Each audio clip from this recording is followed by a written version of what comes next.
영이 넘치리라. 주 예수를 찾는 이 앞에 참 밝은 빛 비추어라. 주 예수께 조용히 나가 내 마음을 쏟아놓으라. 늘은 미리 보시는 주님 그 은혜를 베푸시리. 아멘. 이스라엘아 들으라. 우리 하나님 여호와는 오직 유일한 여호와이시니 너는 마음을 다하고 뜻을 다하고 힘을 다하여 네 하나님 여호와를 사랑하라. 하나님은 영이시니 예배하는 자가 영과 진리로 예배할지니라. 아멘.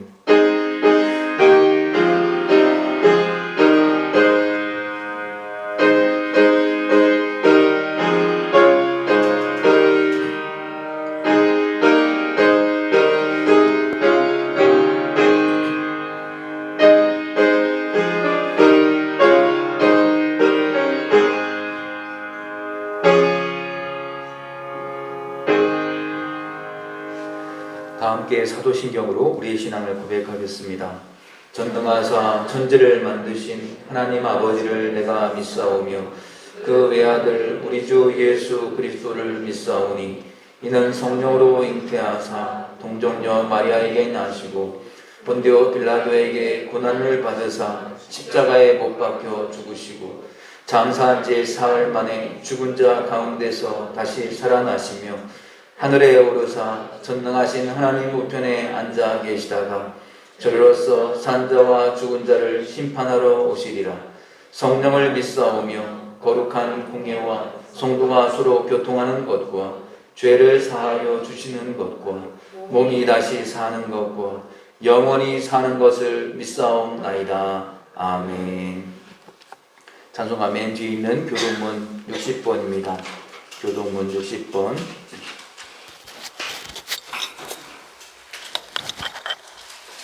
교동문 60번 시편 139편의 말씀 한 절씩 교독하고 마지막 절은 함께 읽도록 하겠습니다. 찬송가 맨 뒤에 있는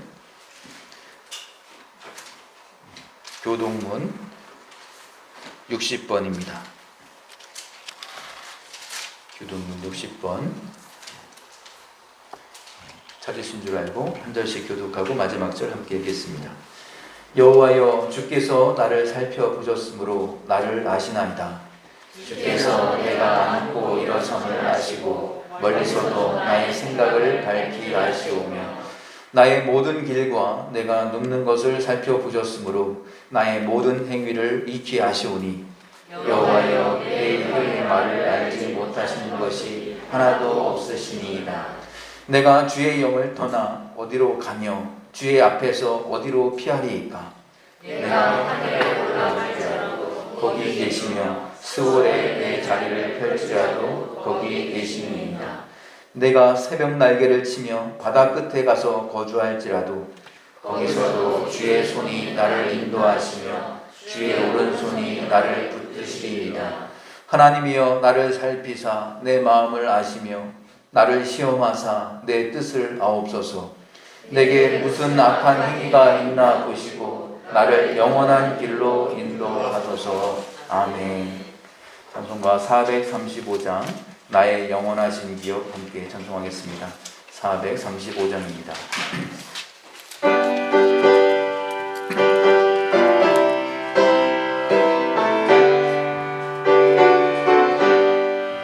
나의 영원하신 기억 생명보다 귀하다. 나의 갈 길 다가도록 나와 동행하소서. 주께로 가까이 주께로 가오니 나의 갈 길 다가도록 나와 동행하소서.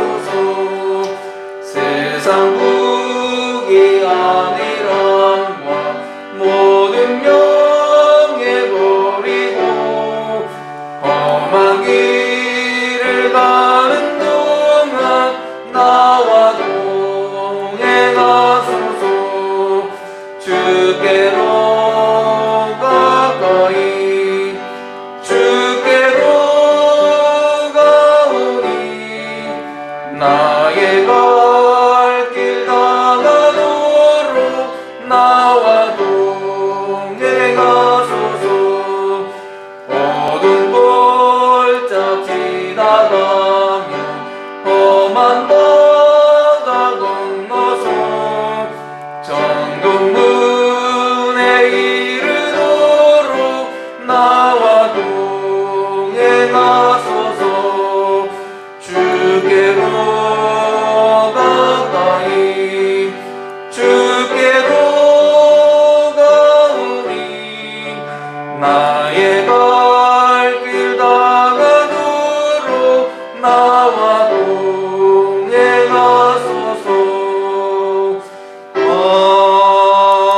아멘. 이 시간에는 우리를 대표해서 예배를 위하여 권은주 사모님 대표로 기도해 주시겠습니다.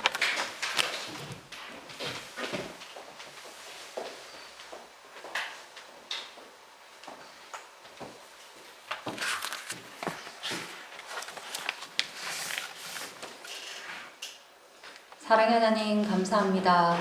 우리의 기도를 들으시고 우리를 예배의 자리로 인도하시는 하나님, 이 시간 온전히 하나님이 함께 하심으로 신령과 진정으로 예배드리길 소원합니다. 시원한 바람이 불 때도, 따스한 햇살이 내리쬐을 때도, 촉촉한 단비가 내릴 때도 하나님이 허락하신 자연 앞에 우리가 주님의 피조물임을 감사하게 하시고 우리를 지으신 주님 앞에 예배자로 불러주심을 감사드립니다. 5월은 가정의 달입니다. 우리에게 가정을 허락하시고 자녀와 부모로 사랑하고 섬기며 순종하며 하나님 나라를 세워가게 하심을 감사드립니다. 우리 모든 가정이 하나님의 기쁨이 되길 소원합니다. 5월 10일이면 제20대 대통령 취임식을 치르게 됩니다. 우리 교회가 올해 성경 통독을 계획하고 온 성도가 함께 말씀을 함께 읽어가고 있는데 사무엘서부터 지금 읽고 있는 역대하까지 많은 왕들을 읽고 생각하고 고민하게 됩니다. 그 나라의 흥망성쇠가 왕의 잘남도 아니요 지식과 지혜의 부요함도 아닌 하나님을 가까이 하였는지 하나님을 온전히 섬겼는지였음을 보게 됩니다. 이 나라와 이 민족을 위해 기도하며 통일왕국을 지나 남유다, 북이스라엘의 모습을 보며 우리나라의 위정자에게도 하나님의 공의와 하나님을 두려워하는 마음과 하나님의 은혜를 잊지 않는 하나님을 가까이 하는 위정자들이 되게 하시고 하나님을 떠나지 않게 하여 주시옵소서. 코로나가 하루속히 종식되게 하시어 일상이 회복되게 하시고 정치, 경제, 사회 모든 분야가 안정을 찾게 하여 주시옵소서. 우리 교회가 이사를 준비하고 있습니다. 여러 사정으로 옮기는 모든 과정들을 순적히 이루어지게 하시고 좋은 분들 만나게 하시고 시간적으로, 물질적으로, 마음적으로 어려운 일 없도록 지혜롭게 진행하길 소원합니다. 모든 성도님들이 하나님의 평강을 누리고 하나됨의 은혜를 누리는 시간 되게 하시며 새로운 성전에서 베풀어 주실 하나님의 은혜와 능력과 역사를 모든 성도님들이 함께 기대할 수 있는 마음을 허락하여 주시옵소서. 우리에게 허락하신 가정을 기억하여 주시옵소서. 연로하신 부모님들을 기억하여 주시고 그분들의 노년이 영육의 강건함으로 자녀들에게 믿음의 본이 되게 하여 주시고 가정의 달 서로 왕래하며 사랑과 섬김의 시간에 있길 소원합니다. 직장 가운데 애쓰며 수고하시는 가장들을 기억하여 주시고 자녀들에게 존경과 사랑을 받으며 힘들고 어려운 시기를 견디고 계심에 하나님의 위로를 구합니다. 직장을 위해, 결혼을 위해, 학업의 진보를 위해 기도하는 자녀들이 있습니다. 하나님의 인도하심 가운데 좋은 소식들이 기도의 응답을 소원합니다. 성령께서 이 시간 함께하여 주시어 하나님의 말씀을 들고 서신 목사님을 붙들어 주시고 하나님께로 많이 돌아오게 하겠음이라는 제목을 가지고 누가복음 말씀을 전하실 때 듣는 자나 전하는 자나 은혜의 시간이 되게 하시고 우리의 영이 회복되게 하여 주시옵소서. 예배를 돕는 모든 손길을 기억하여 주시고 오늘 우리에게 주신 말씀이 우리의 가정과 일터, 우리가 행하는 모든 곳에 주님의 선한 영향력으로 나타나게 하시고 한 주간 살아갈 때 우리에게 힘과 은혜가 되게 하여 주시옵소서. 이 모든 말씀 우리를 위해 십자가에서 죽으시고 부활하신 예수 그리스도의 이름으로 기도드립니다.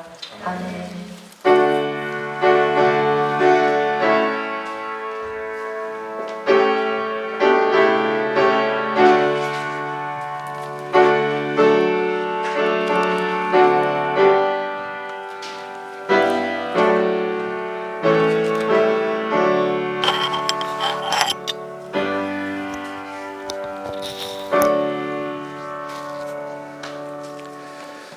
오늘 우리에게 주시는 하나님의 말씀은 누가복음 1장입니다. 누가복음 1장. 오늘은 본문을 PPT로 하지는 못했는데요. 같이 성경을 읽으면서 함께 읽도록 하겠습니다. 누가복음 1장 1절부터 16절입니다. 누가복음 1장 1절부터 16절까지의 말씀 한 절씩 교독하고 마지막 절은 함께 읽도록 하겠습니다. 누가복음 1장 1절부터 16절입니다. 우리 중에 이루어진 사실에 대하여 처음부터 목격자와 말씀에 일꾼된 자들이 전하여준 그대로 내력을 저술하려고 붓을 든 사람이 많은지라.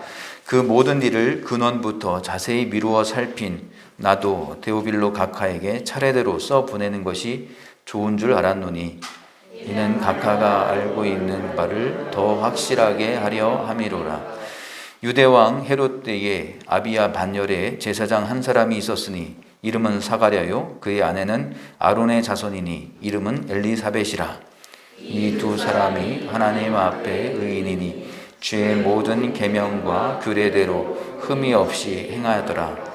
엘리사벳이 잉태를 못함으로 그들에게 자식이 없고 두 사람의 나이가 많더라. 마침 사가랴가 그 반열의 차례대로 하나님 앞에서 제사장의 직무를 행할세 제사장의 전례를 따라 제비를 뽑아 주의 성전에 들어가 분향하고 모든 백성은 그 분향하는 시간에 밖에서 기도하더니 주의 사자가 그에게 나타나 향단 우편에 선지라. 사가랴가 보고 놀라며 무서워하니 천사가 그에게 이르되 사가랴여 무서워하지 말라. 너의 간구함이 들린지라. 네 아내 엘리사벳이 네게 아들을 낳아 주리니 그 이름을 요한이라 하라.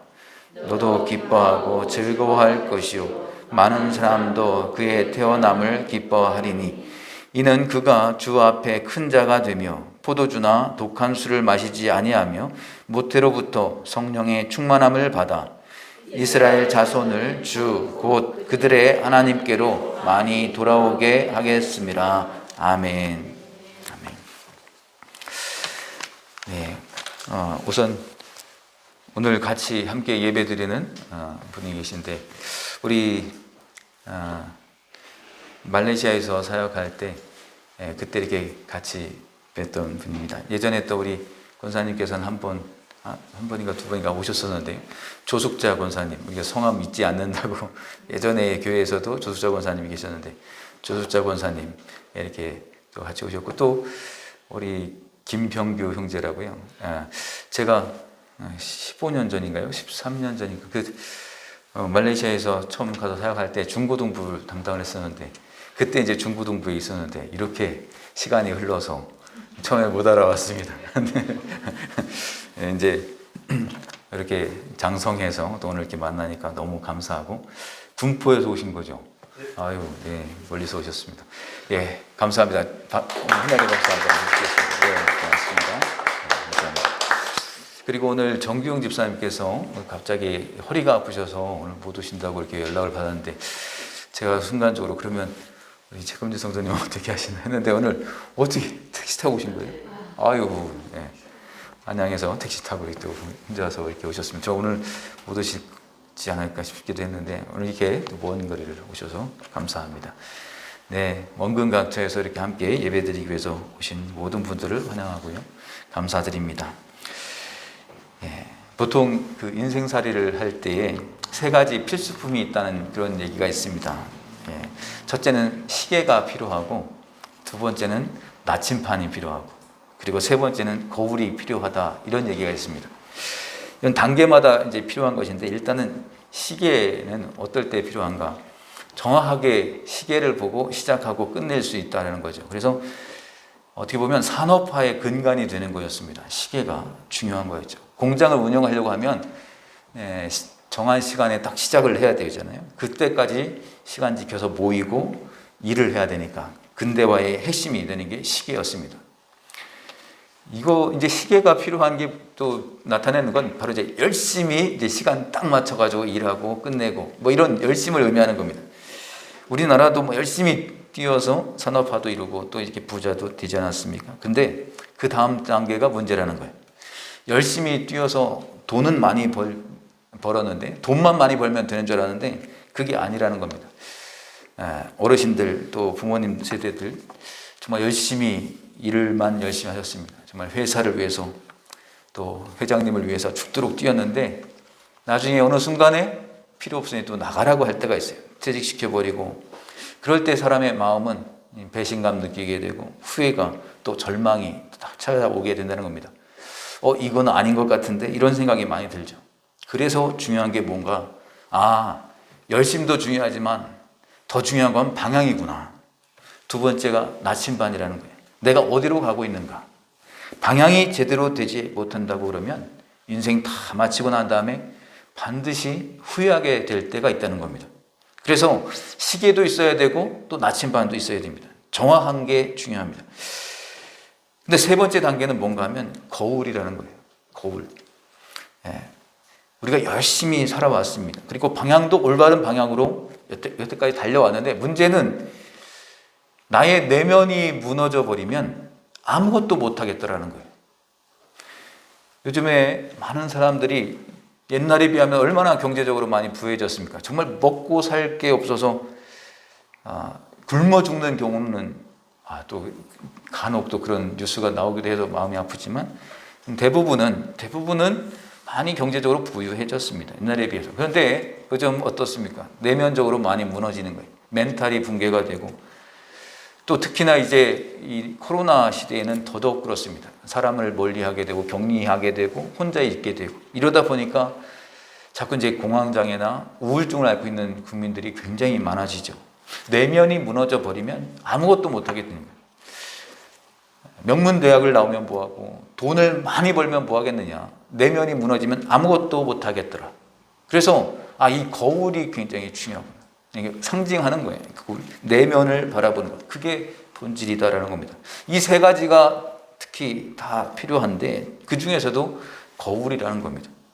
이 거울과 같이 진짜 본질을 보여주는 것. 그래서 우리의 내면을 보여주는 성경이 바로 누가복음이라고 할 수 있는데요. 4개의 복음서 중에서 특별히 이 누가복음에서 강조되는 게 뭐냐면 성령을 굉장히 강조합니다. 성령이라는 단어가 신약 성경에 210번이 나온다고 합니다. 근데 그 중에 3분의 1이 지금 오늘 읽은 누가복음과 누가가 쓴 또 사도행전, 이 두 군데에 집중적으로 몰려 있다는 거예요. 그래서 이게 무슨 얘기인가 하면 성령이 본질이다라는 겁니다. 오늘 앞부분에 1절부터 4절까지 보면 1절에 사실이라는 단어가 나옵니다. 1절부터 4절을 제가 한번 읽어드리겠습니다. 우리 중에 이루어진 사실에 대하여 처음부터 목격자와 말씀에 일꾼된 자들이 전하여 준 그대로 내력을 저술하려고 붓을 든 사람이 많은지라. 그 모든 일을 근원부터 자세히 미루어 살핀 나도 데오빌로 각하에게 차례대로 써보내는 것이 좋은 줄 알았노니 이는 각하가 알고 있는 바를 더 확실하게 하려 함이로라. 여기서 사실이라는 단어가 나오고 또 3절에 보면 근원이라는 단어가 나옵니다. 그러니까 성경은 이 사실과 또 사실을 얘기를 할 때 이게 근원적인 것이다 라는 겁니다. 근원적인 게 사실이라는 거예요. 이것과 좀 반대되는 개념이 뭐냐면 현실과 사실을 좀 대비하는 것 같습니다. 현실이 뭔가? 현실은 겉으로 드러난 것만 보는 거예요. 그게 현실입니다. 사건만을 보는 게 현실입니다. 이게 현실인데 그 이면에 그 내면에서 진짜 본질이 무엇인지, 진짜 벌어진 게 뭔지, 그걸 성경에서는 사실이라고 얘기합니다. 팩트라고 하죠. 사실을 보여주는 성경입니다. 그러니까 본질이 무엇인지를 보여주는 거예요. 최종적으로 뭘 얘기하는가? 누가 일하시는가 하는 겁니다. 사람이 일하는 게 아니라 성령이 일하신다는 걸 말씀하는 거예요. 하나님이 일하신다는 것을 말씀하는 겁니다. 하나님이 일하신다는 것을 추격해서 뭐라냐? 은혜가 일한다. 그래서 은총의식 이렇게 표현하기도 합니다. 그런데 그 반대로 얘기하면 보이는 사람이 일한다라고 생각하는 거로 생각하면 은혜의식의 반대말이 공로의식이라고 할 수 있습니다. 공로가 일한다. 이 두 가지가 계속 싸우고 있는 거예요. 누가복음 전체를 통해서 하나님의 일하심, 성령의 일하심, 특별히 이 은총의식 이것에 대해서 강조하고 있는데 이것을 좀 우리가 살펴보면 좋겠습니다. 영성이라는 것이 뭔가 하면 눈에 보이는 것을 영성이라고 하지 않습니다. 눈에 보이지 않는데 본질을 말하는 겁니다. 내면이 본질이고 내면에서 하나님이 일하시는 성령이 일하시는 것 이게 본질이다라는 거예요. 그래서 믿음장이라고 하는 히브리서 11장 3절에 보면 보이는 것은 나타난 것으로 말미암아 된 것이 아니다라고 얘기하고 있어요. 보이는 거는 나타난 것으로 말미암아 된 게 아니라는 거예요. 우리 눈에는 보이는데 그런데 눈에 보이는 게 다가 아니다라는 거예요. 나타난 게 다가 아니고 그 배후에 진짜가 있는데 그걸 볼 줄 아는 것이 믿음의 눈이다라는 거예요. 그걸 살피는 게 누가복음입니다. 우리가 빙산의 일각 그런 표현하잖아요. 빙산의 일각. 빙산에 보이는 게 1% 정도밖에 안 보인다는 거예요. 밑에 99%가 있다는 겁니다. 숨겨져 있는데 그거를 보는 게 그걸 보게 만드는 게 바로 성령이라는 겁니다. 숨겨져 있는 그것이 바로 하나님의 일하심입니다. 그걸 보는 게 뭐예요? 은총의식, 은총. 그럼 우리의 공로, 내가 뛴다 하는 것은, 내가 일한다 하는 것은 사실은 이게 아무것도 아니다라는 것을 말해주고 있다는 겁니다. 오늘 이제 본문의 내용을 좀 말씀드리면 굉장히 절박하고 굉장히 힘든 상황입니다. 상황이 말라버린 상황입니다. 자, 사가랴하고 엘리사벳이 나오는데 세 가지, 7절에 보면 세 가지 절망이 나와요. 과거의 절망, 현재의 절망, 미래의 절망이 나옵니다.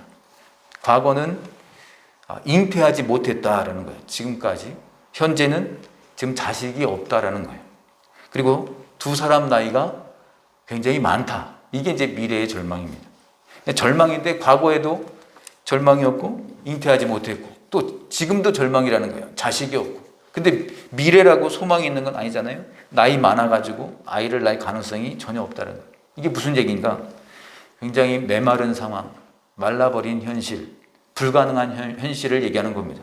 우리도 그럴 수 있죠. 우리가 불가능한 현실 가운데 하나님의 은혜가 임했다는 거예요. 성령이 임했다는 거예요. 그랬더니 불가능한 상황 가운데서도 생명의 씨가 태어나더라. 이것을 우리에게 말해주고 있습니다. 우리 가운데에도 혹시 지금 이렇게 말라버린 상황 속에 있는 분이 있지는 않습니까? 절망적인 불가능한 상황에 있는 분은 없으십니까? 이제는 다 끝난 것 같아. 이런 생각이 드는 분이 없으십니까? 과거도 현재도 미래도 다 절망처럼 그렇게 느껴질 때 어때요? 이제 다 끝났어. 이런 생각이 들죠. 그런데 그런 순간에 하나님이 임하시니까, 하나님이 임재하시니까 그때부터 소망이 생기기 시작하더라라는 거예요. 생명이 생기기 시작하더라. 이게 오늘의 말씀이에요. 잉태하지 못했다. 과거의 절망입니다. 자식이 없다. 현재의 절망입니다. 근데 두 사람의 나이가 굉장히 많다. 미래의 절망입니다. 메마른 상황이라는 거예요. 그런데 이런 상황이 지금 누가복음을 누가가 썼는데 또 누가가 쓴 성경이 사도행전이에요. 그 사도행전에 보면 또 비슷한 상황이 나와요. 뭐냐면 예수님이 십자가에 죽고 난 다음에 제자들이 싹 다 도망가 버렸어요. 싹 흩어져 버렸습니다.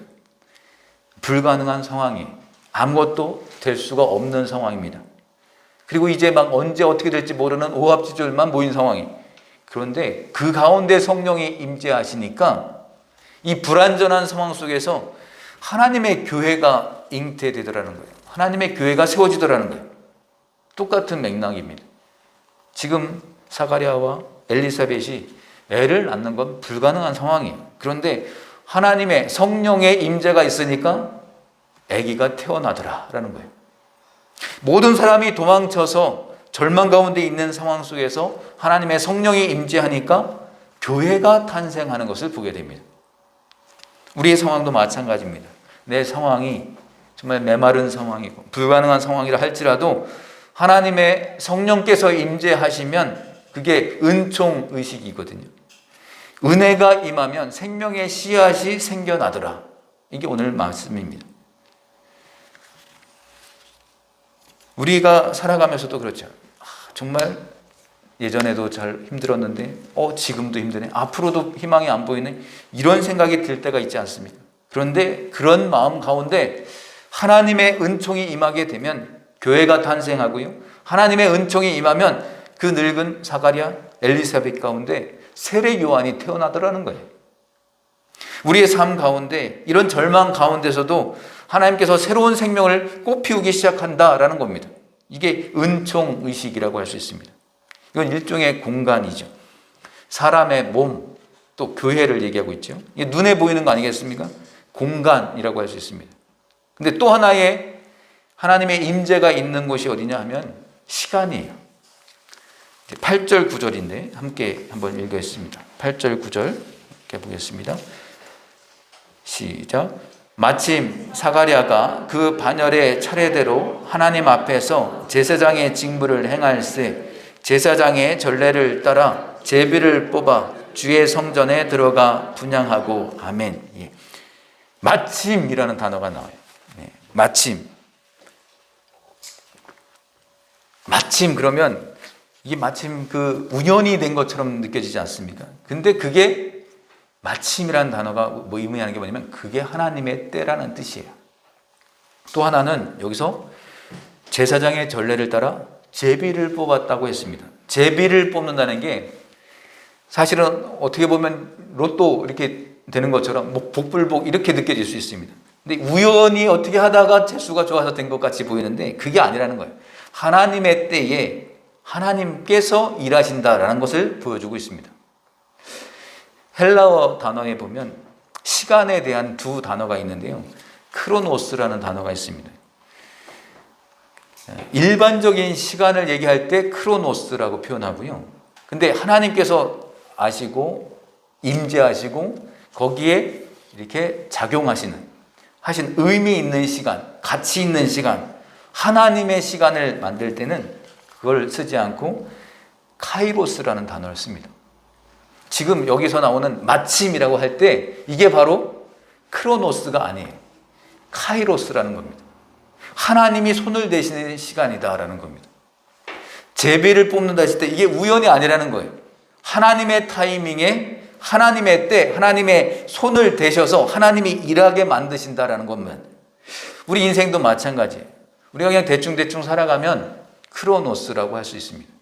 그런데 인생에 어떤 어렵고 큰 아픔을 겪지만 그런 시간을 통해서 한 가정의 고난 속에서 거기에 어떤 한 사람이 믿게 되고 그 모든 가정에 변화가 됐다. 그러면 그 시간은 크로노스라고 표현하지 않아요. 의미가 있는 시간이죠. 하나님이 손 대시는 시간이죠. 이건 카이로스의 시간이라고 표현합니다. 하나님께서는 공간도 절망적인 공간도 구원해 주시고 절망적인 시간도 하나님이 이렇게 손 대주시면 구원받게 된다는 겁니다. 그래서 8절에 마침이라는 단어, 또 9절에 제비 뽑아, 이게 다 카이로스라는 겁니다. 하나님이 손을 대시는 시간. 은총은 두 군데에 동시에 임하는 거예요. 절망적인 공간 안에도 임하게 되고 절망적인 시간에도 임한다는 겁니다. 그래서 절망적인 시간이라 그러면 나는 이제 너무 늙었어.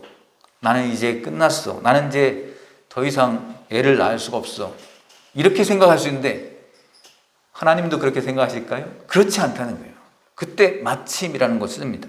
하나님이 그럴 때 손 대셔서 이제 카이로스 만드는 거예요. 공간도 만드시고.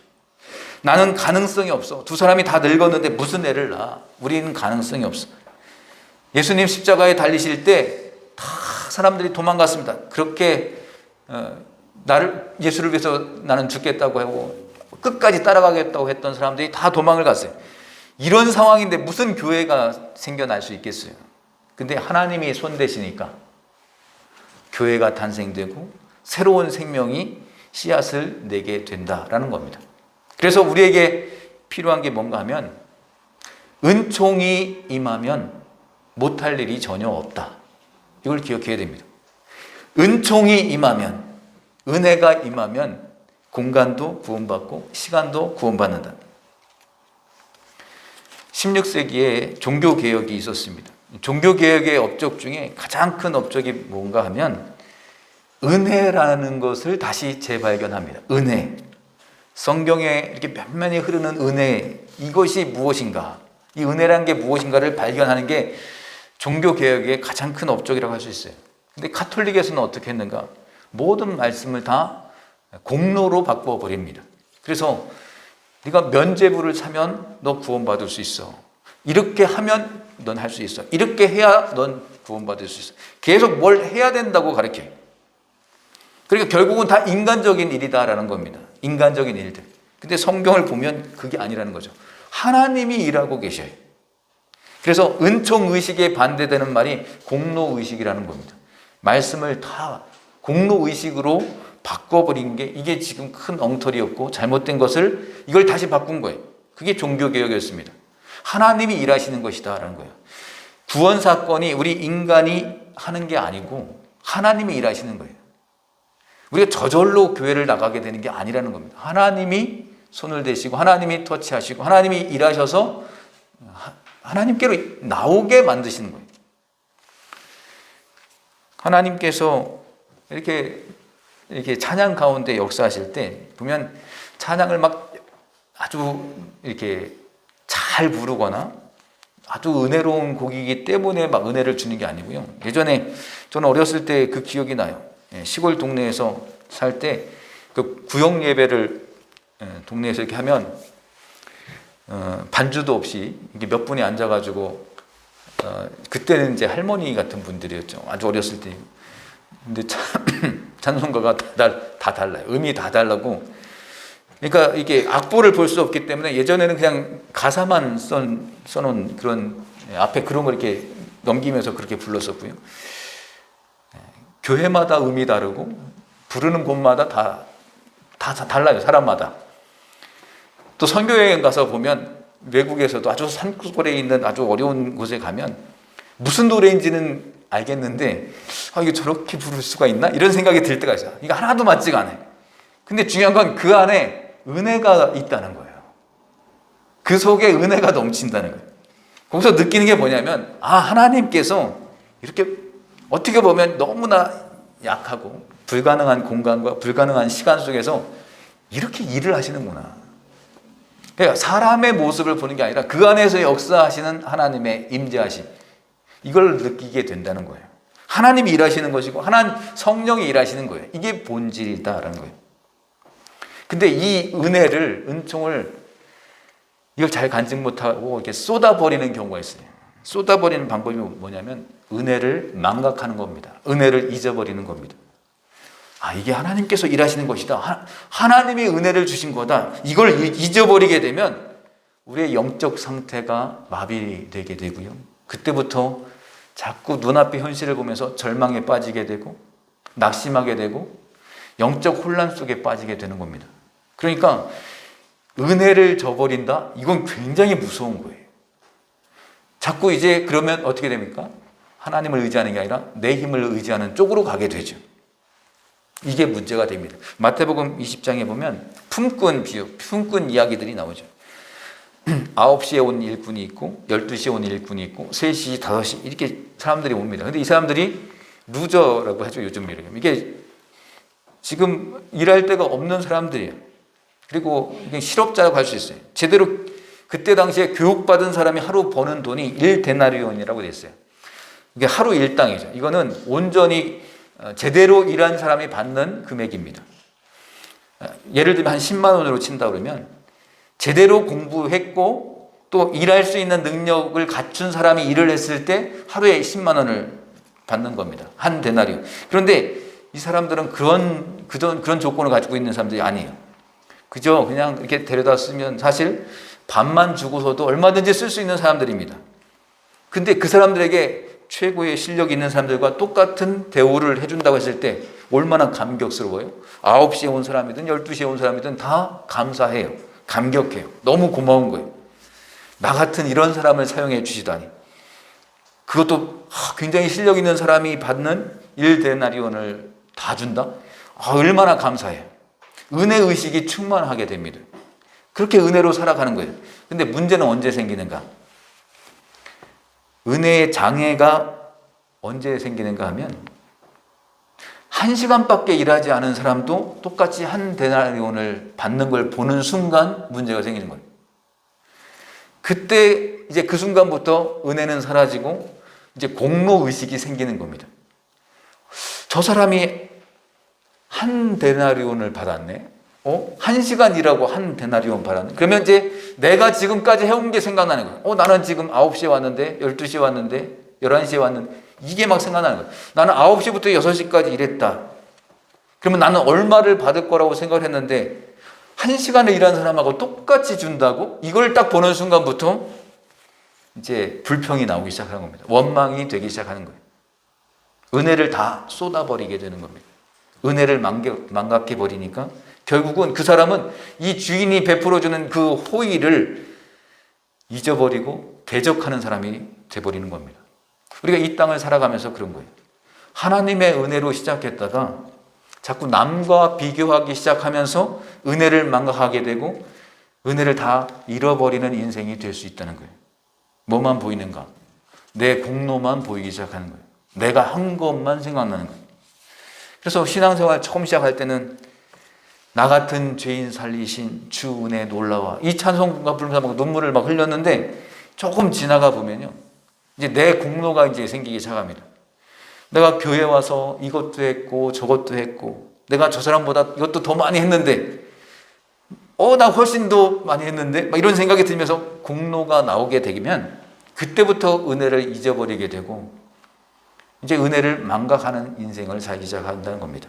그래서 절대 하나님의 은혜를 잊으면 안 된다는 거예요. 내 공로 의식을 내세우는 건 이건 사탄이 던져주는 그냥 장난이에요. 내가 뭘 했다. 이걸 생각하면 안 된다는 거예요. 이 생각을 떨쳐버리고 겸손하게 다시 엎드릴 줄 알아야 된다는 겁니다. 옛날에 한경직 목사님이라는 분이 살아계실 때 자주 인용하셨던 그 예화가 있어요. 근데 이게 이솝 우화 중에 나오는 거거든요. 개구리가 있는데 굉장히 똑똑한 개구리였나 봐요. 이 개구리가 어느 날 하늘을 날고 싶은 거예요. 머리가 똑똑한데 내가 어떻게 날지를 고민하다가 딱 아이디어를 떠올렸어요. 새한테 가가지고 내가 이거 먹을 거 좀 잡아다 줬으니까 너 이거 먹고 나를 좀 나뭇가지 한 군데를 이렇게 네가 그쪽을 세게 물어라. 그럼 나도 이쪽을 세게 물게. 그리고 네가 날면 나는 같이 따라 올라갈 것이다. 얼마나 아이디어가 좋아요. 그래서 그대로 했더니 하늘을 날더라는 거예요. 개구리가 하늘을 나니까 개구리 역사상 처음으로 하늘을 나는 개구리가 된 거예요. 그랬더니 막 밑에 있던 이 처녀 개구리들이 막 오빠 멋있어 막 난리가 났어요. 근데 이제 그 옆에 있던 총각 개구리들이 시기하고 질투하는 거죠. 야, 저놈 아이디어가 절대 아닐 거야. 제 머리에서 저런 생각이 절대 나올 리가 없어. 근데 날아가던 개구리가 그 얘기를 딱 들었어요. 너무 화가 나가지고 아니야, 내 아이디어야 소리를 딱 질렀어요. 어떻게 됐을까요? 떨어져가지고 죽었어요. 그러니까 그때 이 한경진 목사님이 그때 당시에는 이 표현이 좀 센데 그때는 이게 욕이 아니라 한경진 목사님이 그렇게 표현을 했어요. 아가리가 문제라고. 그러니까 입이 문제라는 거야. 그래서 무슨 말을 하느냐가 중요한데 그걸 못 참고 이제 그걸 얘기를 하다가 내 공로 의식이 발휘되는 그 순간에 우리가 다 죽게 된다는 거예요. 하나님의 은혜를 받았습니다. 얼마나 놀라운 은혜와 축복을 받았는지 몰라요. 근데 그 입이 문제라는 거예요. 이거 내가 했습니다. 이건 내 능력이에요. 내 아이디어예요. 이거를 소리 지르면 떨어져 죽는다는 거예요. 은혜를 받고 나서 그 은혜를 이게 보존하는 게 굉장히 힘든 겁니다. 나의 공로 의식이 이 은혜 의식을 깨버리는 결정적인 게 될 수밖에 없다는 거예요. 그래서 예수님께서 우리가 은혜 받고 난 다음에 은혜를 보존하는 방법을 하나 알려주신 게 있어요. 누가복음 17장 10절인데 한번 같이 한번 읽어주시겠습니까? 이해성? 네. 누가복음 17장 10절 같이 한번 읽어주시면 좋겠습니다. 앞에 있습니다. 시작.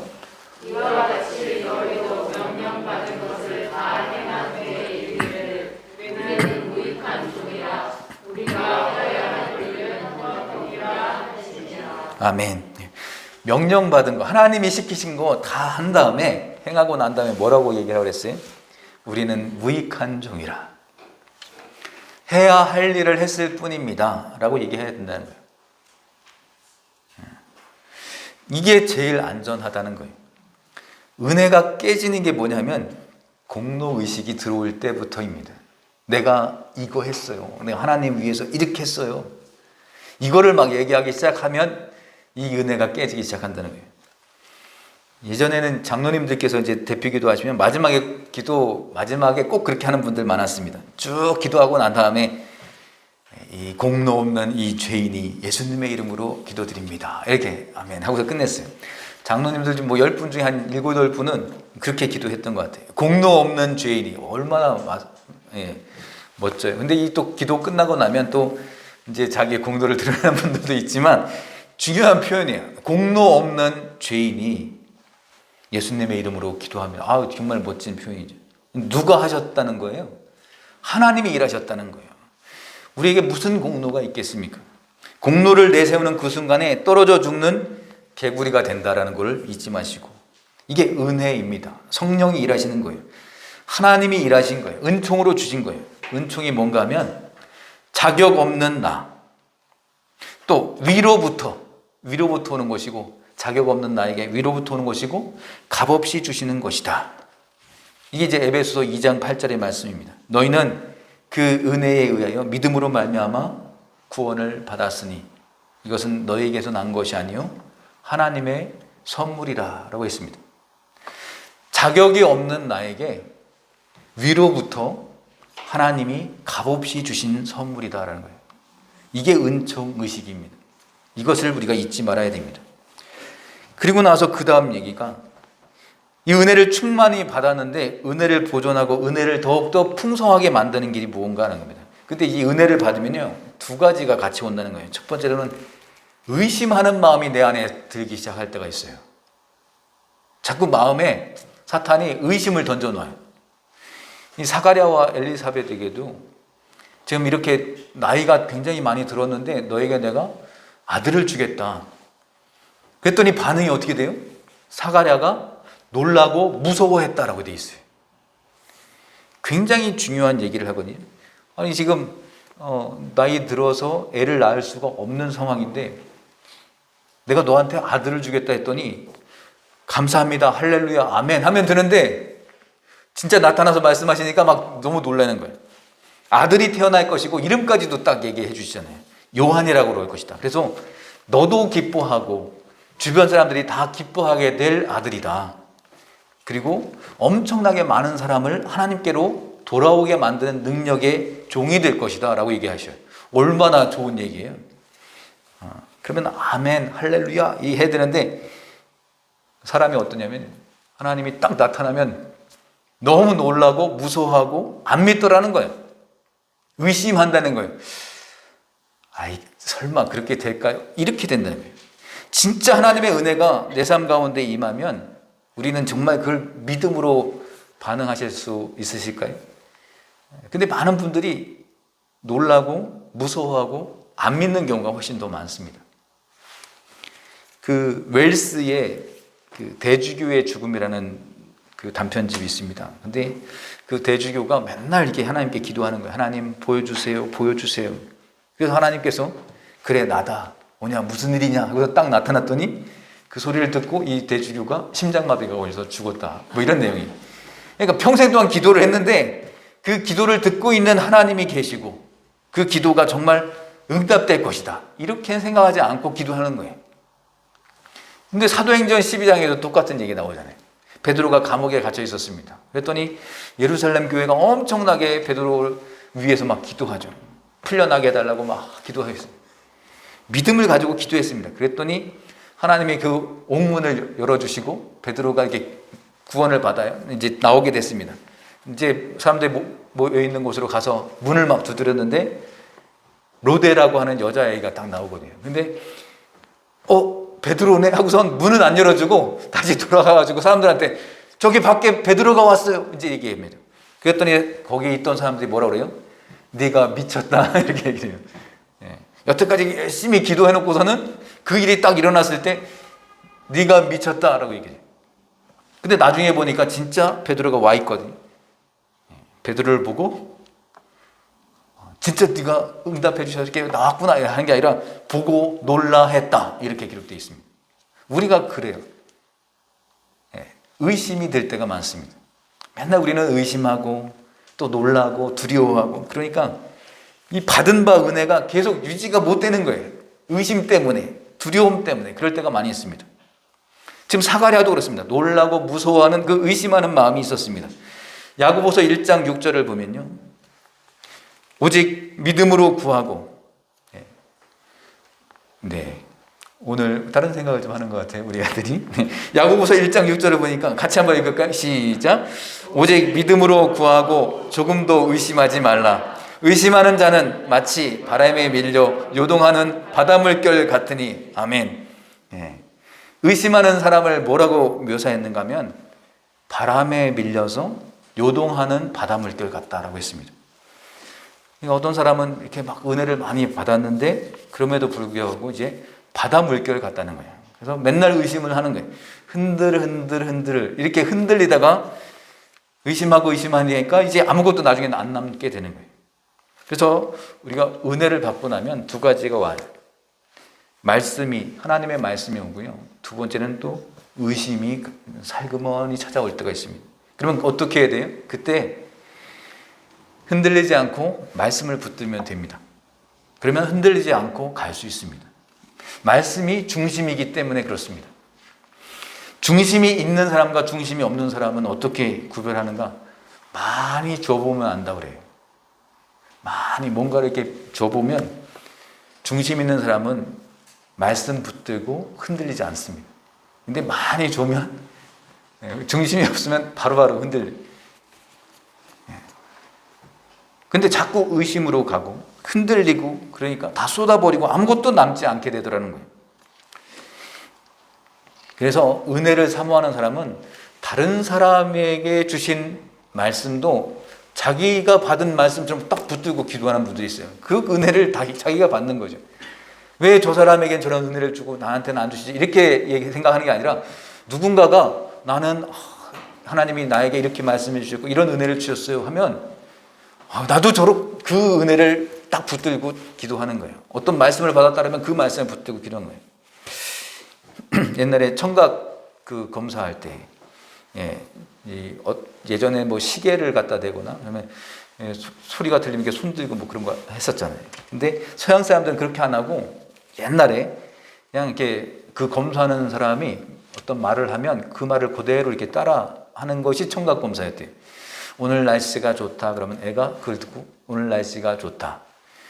오늘 꽃이 예쁘네요. 그러면 오늘 꽃이 예쁘네요. 이걸 이제 그대로 따라 하면 된다는 거예요. 근데 아이들이 여러 명 있는데 청각 검사를 하는 선생님이 와가지고 양모 선생님 같은 분이 오신 거죠. 그 중에 어떤 아이를 이제 하려고 하는데 이 아이가 이제 언청이라고 하죠. 그래서 얼굴에 언청이 이제 있어서 말을 좀 잘 못하고 굉장히 열등감에 많이 사로잡혀 있었어요. 근데 이 검사하러 오신 선생님이 이 아이가 어떤 성격이고 어떤 상태에 있었는지를 몰랐던 거예요. 그냥 이제 청각 검사만 하려고 하는데 오늘 날씨 좋다, 이거 꽃이 예쁘다 이런 거를 하다 보니까 이제 좀 이걸 말을 바꾼 거예요. 뭐라고 했냐면 뒤에서 이제 그렇게 나는 네가 내 딸이었으면 좋겠다 이렇게 얘기했더니 그러면 얘는 나는 네가 내 딸이었으면 좋겠다 이걸 그대로 따라하면 되는데 얘가 뭐라고 딱 뒤다면 정말요 선생님? 이렇게 얘기하는 거예요. 그러니까 나는 네가 그래서 또 다시 나는 네가 내 딸이었으면 좋겠다. 정말요 선생님? 그러니까 이 선생님이 딱 그 얘기를 듣고 그래 내 딸 하자. 그랬더니 얘가 선생님이 엄마예요. 제 엄마예요. 이렇게 대답을 했다는 거예요. 그때부터 이 아이가 이게 치유가 되기 시작했다는 거예요. 검사하는 말, 실험하는 말이었습니다. 근데 그걸 자기에게 주는 메시지로 딱 받고 얘는 그걸 그냥 딱 움켜쥐는 거죠. 이게 뭘 의미하고 싶어서 이 말씀 드리냐면, 하나님이 우리에게 끊임없이 말씀을 주세요. 근데 나에게 주신 말씀인데 그거를 놓치면 안 된다는 거예요. 나에게 주신 말씀을 내가 꼭 붙잡고 가야 된다는 거예요. 그래서 이 말씀을 붙잡고 있으면, 제가 구원 받았나요? 나의 죄가 사함을 받았나요? 내가 하나님 자녀인가요? 나에게 승리가 있을까요? 이렇게 나와 함께 하신다는 게 확실하십니까? 그러니까 내게 주신 말씀이 있다 하더라도 자꾸 의심하고 의심을 붙들고 있으면 이게 다 깨져버리는 거예요. 근데 어떤 말씀을 주셨을 때 그러면 너무 감사해요. 그리고 딱 붙잡을 수 있어야 돼요. 그러니까 의심을 하게 되면 어떤 일이 벌어져요? 의심의 말을 하게 된다는 거예요. 의심의 말을 하게 되면 어떻게 됩니까? 나만 망하는 게 아니라 그 얘기를 듣는 다른 사람까지도 망하게 만들어요. 이게 문제예요.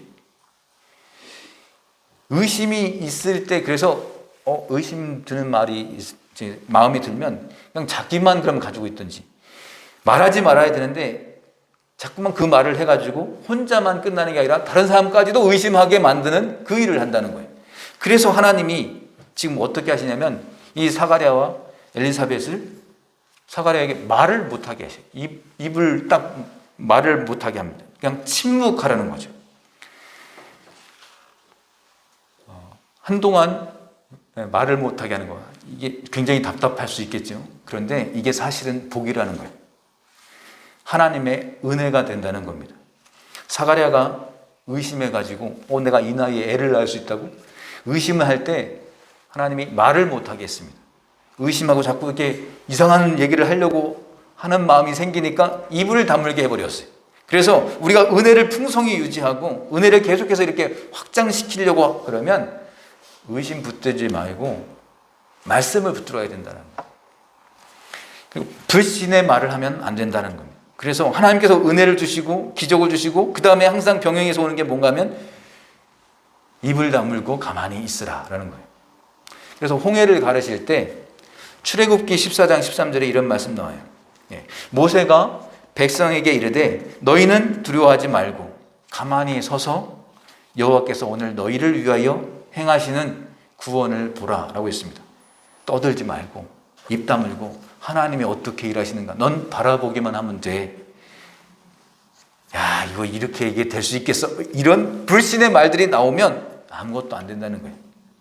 여리고 성을 돌 때도 그랬습니다. 여리고 성을 함락할 때도 6일 동안 뭐 했어요? 여호수아 6장 10절에 보니까 여호수아가 백성에게 명령하여 이르되 너희는 외치지 말며 너희 음성을 들리게 하지 말며 너희 앞에서 아무 말도 내지 말라. 그냥 입 다물고 그냥 돌라는 거예요. 그냥 그날 계속 돌라는 거예요. 그러지 않으면 기적이 나타날 수 없고 은혜의 능력이 나타날 수 없다라는 겁니다. 침묵하는 거죠. 침묵하게 만드는 거죠. 이게 필요할 때가 있다는 겁니다. 그래서 우리 광야라는 표현 많이 쓰지 않습니까? 우리가 하나님이 우리를 광야로 내보내시는 것 같다. 광야에 가면 너무 힘들기도 하지만 이게 축복이라는 표현 쓰잖아요. 왜 축복이냐? 광야에 가면 침묵할 수 있다는 겁니다. 광야 가면 말할 데가 없어요. 말할 사람도 없고 아무도 없으니까 거기서 침묵하는 걸 배운다는 겁니다. 그리고 그냥 하나님의 말씀을 계속 듣기만 해요. 아무도 말할 데가 없고 오직 하나님 말씀만 듣는 것, 이게 저주가 아니라 축복이라는 겁니다. 그래서 받은 바 은혜 우리가 제발 쏟아내지 말고 이렇게 쓸데없이 의심 붙들거나 이렇게 쏟아붓는 거 하지 말라는 겁니다. 그래서 사가랴를 보면 하나님이 사가랴를 사랑하시는 거예요.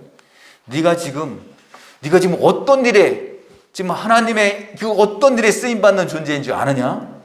그냥 입 다물고 가만히 기다려봐 라는 거예요. 그래야 하나님의 은혜를 담을 수 있고 그 다음에 일을 할 수 있는 종이 될 수 있다는 겁니다. 그 길로 걸어가는 거예요. 이제 말씀을 맺겠습니다. 우리의 상황도 마찬가지예요. 지금 사가랴와 엘리사벳의 상황과 우리의 상황이 비슷할 수 있습니다. 우리의 상황이 좋지가 않아요. 원래 상황도 안 좋은데 이러한 저러한 얘기를 또 만들어내는 사람들이 많으면 이건 진짜 설상가상이죠. 내 상황이 메마른 상황이에요. 메마른 현실이고 불가능한 현실입니다. 그때 자포자기하면 정말 절망적이죠. 그러나 믿음이라는 게 뭘까요? 하나님이 일하시면 된다라는 생각을 하는 거예요. 성령님이 임재하시면 생명이 싹트일 수 있다. 불가능한 상황 속에서 교회가 세워질 수 있다. 이게 은총이 임하시면 안 될 일이 없다. 이게 메시지입니다. 그럼 그 다음에 할 일이 뭔가 하면 마귀는 계속해서 이 은총을 깨려고 우리를 도전합니다. 자꾸 우리 속에서 공로의식이 생겨가지고 내가 이거 내 아이디어야. 그래서 그냥 그 말 해가지고 죽게 만들고 의심 품게 만들어가지고 요동치는 물결같이 만들어 버린다는 거예요. 근데 쓸데없는 그 불신의 말을 하기 위해서 말하는 사람이나 듣는 사람이나 다 동조해서 힘들게 만들어지는 거예요.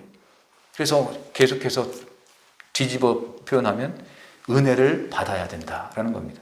하나님이 일하시는 은총을 체험하는 주의 백성이 되라라는 것이 오늘 말씀입니다. 그리고 그 은혜를 잘 보존할 수 있도록 의심의 입을 다물고 기도하라는 겁니다. 의심하지 말고 말씀 붙들고 나아가라는 겁니다. 그리고 자꾸만 내 마음에 꿈틀거리는 이 공로의식이 생길 때마다 그거 꺾어버리라는 겁니다. 우리가 살면서 그런 일을 겪을 때가 너무 많이 있죠. 그때마다 의심하는 말을 하는 게 아니라 믿음의 말을 하고 오직 말씀 붙들고 그 은혜로 승리하는 저와 여러분이 되시기를 주님의 이름으로 축원합니다. 우리 찬송가 325장 함께 찬송하겠습니다. 예수가 함께 계시니 시험이 오나 겁없네. 찬송가 같이 한번 하겠습니다.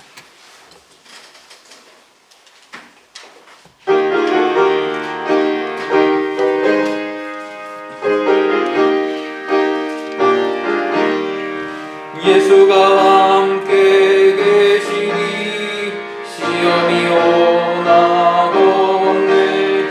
기쁨의 근원 되시는 예수를 위해 삽시다. 날마다 주를 섬기며 언제나 주를 기리고 그 사랑 안에 살면서 딴 길로 가지 맙시다. 이 세상 사는 동안에 주 이름 전파하면서 무한한 복락 주시는 예수를 위해 삽시다. 날마다 주를 섬기며 언제나 주를 기리고 그 사랑 안에 살면서 딴 길로 가지 맙시다. 4절 하겠습니다.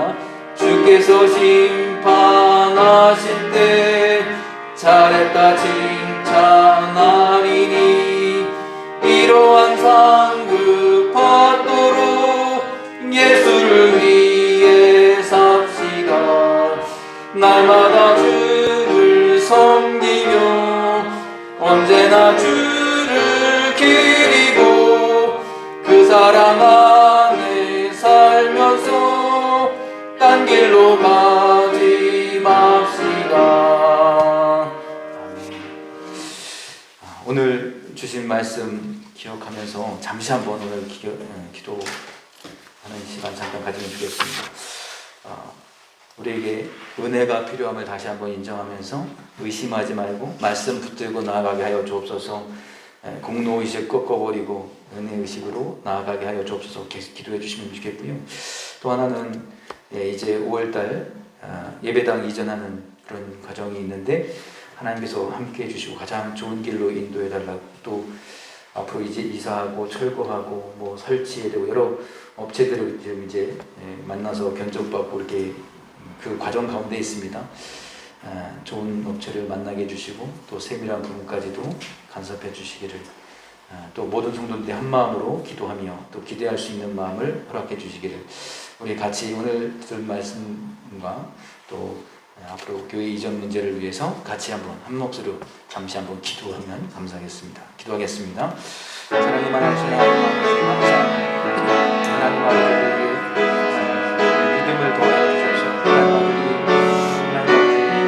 하나님이 인도하시고 생명이 싹트시 불가능한 상황에서도 교회가 세워지면 다시 한번 또 깨닫게 해주시면 감사합니다. 우리의 이런 은혜가 우리 모두에게 있게 하여 우리 교회에도 있게 하여 아버지 하나님 하나님이 일하시고 하나님의 은총이 함께 하시면 안 될 일이 없습니다. 다시 한번 깨닫는 하나님 아버지 귀한 시간 되게 하여 주옵소서. 우리가 하나님 편에 설 수 있는 우리가 될 수 있도록 인도하여 주옵소서. 하나님 주님의 은혜가 필요합니다. 함께하여 주시고 인도하여 주옵소서. 하나님 아버지 불쌍히 여겨주옵소서. 우리 교회가 또 나아가는 그 우리 가운데 주님께서 은혜와 능력과 역사를 베풀어 주시기를 주님 앞에 간절히 기도합니다. 주님의 은혜가 필요합니다. 주님의 도우심이 필요합니다. 주여 함께 해주시고 함께하여 주옵소서. 은혜를 베풀어 주옵소서. 아버지 하나님 앞에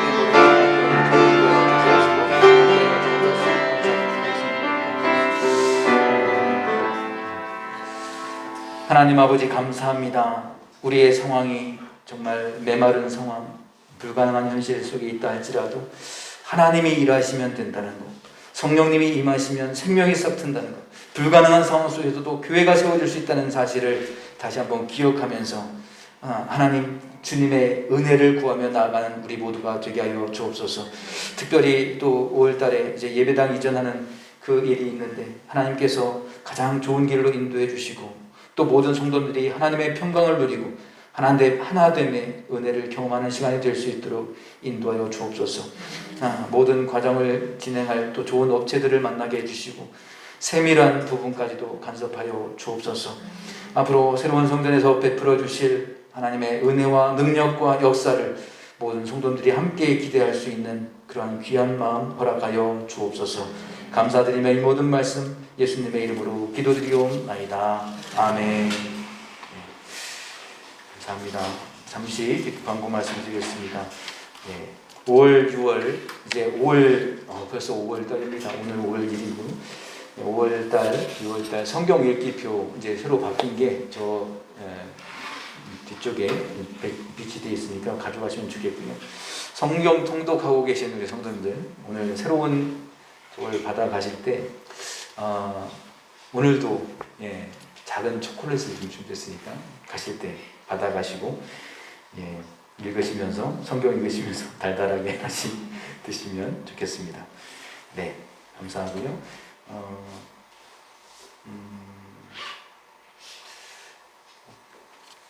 갑자기 생각이 안 나는 게 아니고,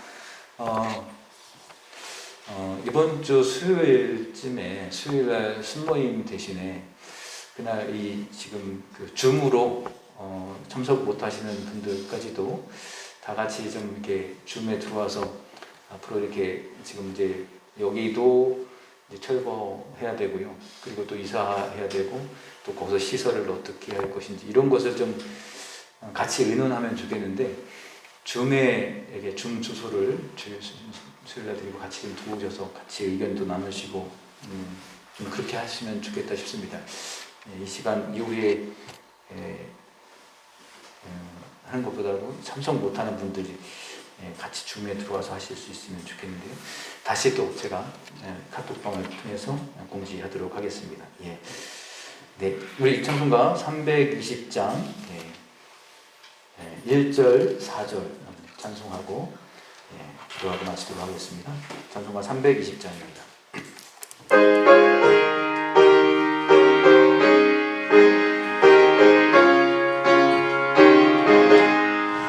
나의 죄를 정케 하사 주의 일꾼 삼으시 구세주의 넓은 사랑 항상 찬송합니다. 나를 일꾼 삼으신 주 크신 능력 주시고 언제든지 주 뜻대로 사용하여 주소서. 주여 내게 4절입니다. 충만하게 채우사 생명수가 강물처럼 흐르게 하옵소서. 나를 이끈 삼으신 주 크신 능력 주시고 언제든지 주 뜻대로 사용하여 주소서. 아멘.